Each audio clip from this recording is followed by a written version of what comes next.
Sec, nilift nyo na po yung suspension sa bidding po ng mga locally funded projects natin. Merong bagong safeguards na nabanggit po dun sa memo na inilabas ng DPWH. Para lang po mas klaro sa mga nakikinig sa atin, kasama dito ang live streaming sa bidding process.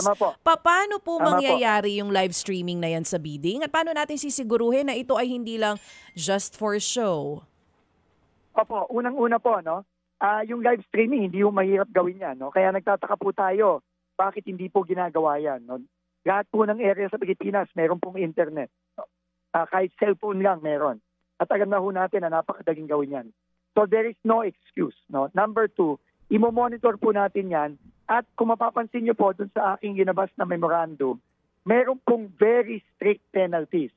Pagka po sila ay nahuli na hindi sumusunod dun sa 6 na ginagay natin pong mga safeguards, no?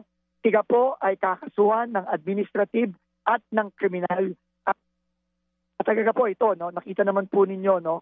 Kung paano tayo mabilis umaksyon sa pagtatanggal ng mga tao sa trabaho, no? Talaga pong tatanggalin po namin sila kapag hindi po sila tumupad at kakasuhan pa po namin sila.